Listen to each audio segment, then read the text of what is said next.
Alright, so in this video we're going to take this image and really kind of apply a really exaggerated blown out highlight effect.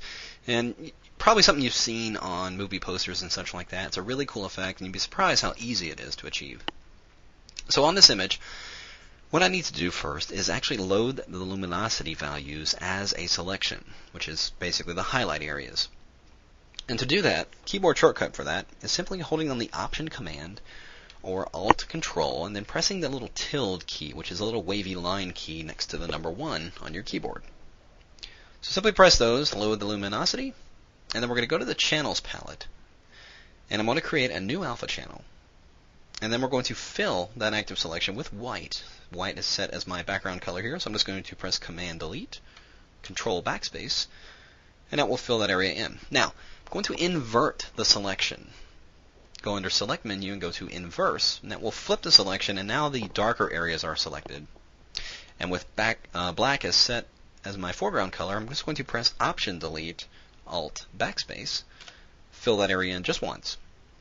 Now, I'm going to go under Select again, and this time inverse the selection one more time. We're back selected on the highlighter areas. So now we're going to fill with white. We're going to do it a number of times. We're actually going to fill this selection with white 4 times. So I'm going to press Command Delete, 1, 2, 3, 4. There we have that. Now I'm just going to deselect. Press Command or Control D. Now, I have a lot of area in here that I'm not going to need for the effect I'm going to trying to achieve here. So I'm going to go over here and get my paintbrush. Make sure that I have white set as my foreground color. And I'm going to use my bracket keys to increase my brush size here a little bit. And let's go ahead and paint these areas out with white. Because we're working on an alpha channel, white areas will be activated as selections, and of course gray areas as well. And all the really dark, all the fully black areas will not be an active selection.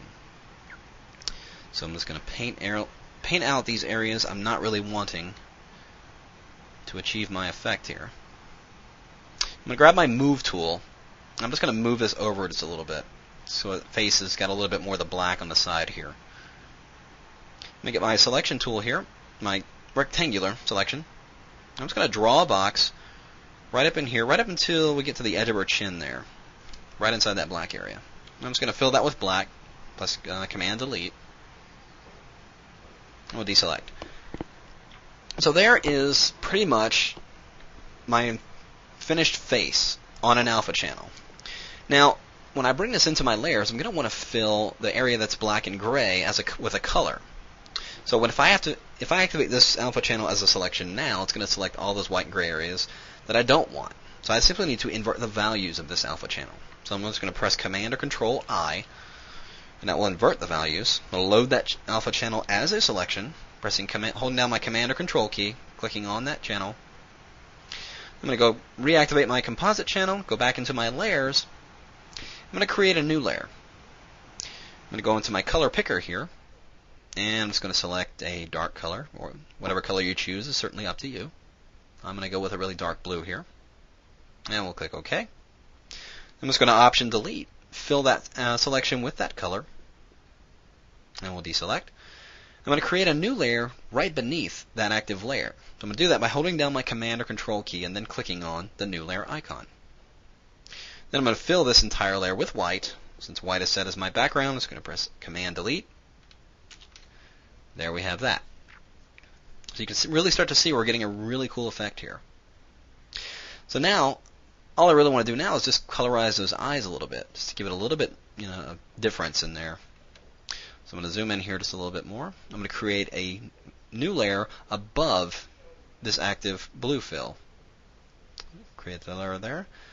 Go over here into my color picker, and we're going to get kind of a green color. And I'm going to go ahead and change my layers blending mode to color. Now let's get our paintbrush. Let's say we're going to need a lot smaller brush. I'm going to use my bracket key and get this down to a considerable size there. I'm going to go ahead and start painting. Now, it does look a little harsh, and that's no problem because I'm just going to adjust that by changing the opacity of that layer. I'll simply use the scrubby slider. I'm going to drop that opacity down quite a bit, actually. Let's try 25%. Well, Well, maybe a little bit more. Let's try 40. That looks pretty good. All right, so we'll zoom out. And that pretty much completes the effect. I told you it was easy.